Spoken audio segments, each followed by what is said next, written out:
ठीक आहे, आजचा आपला सब्जेक्ट आहे ओम्स लॉ म्हणजे ओम्सचा नियम सिद्धांत. ओम्सनी काय सांगितलं, नियम पाठ केलाय तुम्ही, पाहिलाय का आजपर्यंत? कोणत्याही विद्युत मंडळाचे तापमान कायम असताना प्रवाह दाबाच्या समप्रमाणात व विद्युत विरोधाच्या व्यस्त प्रमाणात असतो. ओम्सचा सिद्धांत जो आता मी सांगितला तो आहे. आणि नियम सांगितला विद्युत प्रवाह म्हणजे आय. आय कशात म्हणतो आपण, एम्पियर मध्ये. ठीक आहे. त्यानंतर आहे विद्युत विरोध म्हणजे रेझिस्टन्स आर. त्यानंतर आहे आपला विद्युत दाब. दाब म्हणजे व्होल्टेज. व्होल्टेज म्हणजे व्ही. हे आपले तीन सिम्बॉल आहे, आय आर व्ही. ठीक आहे. त्याचं व्हॅल्युएशन त्यांनी कंसात दिलं आहे व्ही आय आर.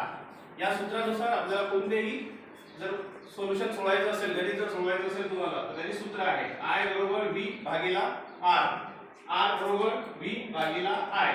आणि व्होल्टेज जर काढायचं असेल तुम्हाला तर व्ही बरोबर आय गुणिला आर. म्हणजे तुमचं निघेल व्होल्टेज.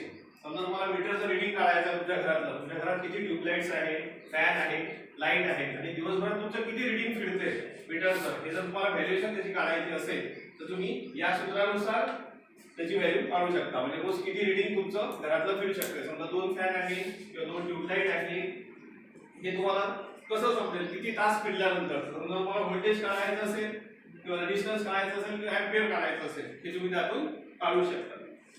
हा ओमचा नियम आहे. ओमच्या नियमात काय सांगितलं त्यांनी, विद्युत मंडळात म्हणजे जेव्हा मंडळ पूर्ण कंप्लीट होईल, विद्युत मंडळात मंडळाचे तापमान म्हणजे त्याचे टेम्परेचर, विद्युत मंडळात मंडळाचे तापमान कायम असताना प्रवाह दाबाच्या समप्रमाणात आणि विद्युत विरोधाच्या व्यस्त प्रमाणात राहतो. एवढं लक्षात आलं सगळ्यांच्या?